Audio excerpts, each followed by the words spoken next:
अस्सलामु अलैकुम वरहमतुल्लाहि वबरकातुह। तो मेरे प्यारे दोस्तों, बुज़ुर्गों और अज़ीज़ साथियों, आज फिर से मैं आपकी खिदमत में एक बहुत अहम दुआ पेश करूँगा, जिसके पढ़ने से हमारी सारी उलझन, बेचैनी, घबराहट अल्लाह रब्बुल इज़्ज़त दूर फरमा देंगे।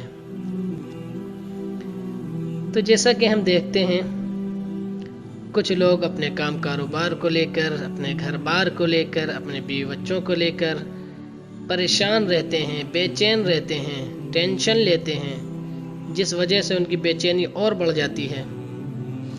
उस वक्त उनको चाहिए कि इस दुआ को पढ़ें ताकि अल्लाह रब्बुल इज़्ज़त उनके दिलों को सुकून अता फरमाए, उनकी उलझन परेशानी दूर फरमा दे।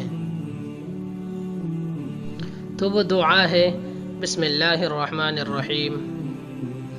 ला इलाहा इल्लल्लाहुल अज़ीमुल हलीम, ला इलाहा इल्लल्लाहु रब्बुल अर्शिल अज़ीम, ला इलाहा इल्लल्लाहु रब्बुस समावाति व रब्बुल अर्दि रब्बुल अर्शिल करीम।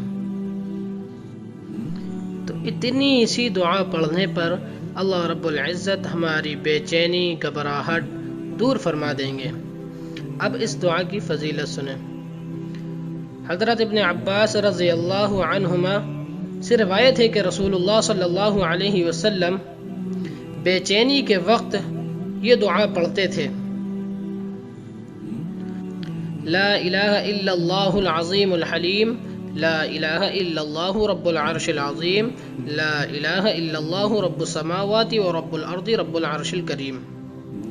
तर्जमा: अल्लाह ताला के सिवा कोई माबूद नहीं है जो बहुत बड़े और बर्दबार हैं, गुनाह पर फौरन पकड़ नहीं फरमाते हैं। अल्लाह ताला के सिवा कोई माबूद नहीं है जो अर्श अज़ीम के रब हैं। अल्लाह ताला के सिवा कोई माबूद नहीं है जो आसमानों और ज़मीनों और मुअज़्ज़ज़ अर्श के रब हैं।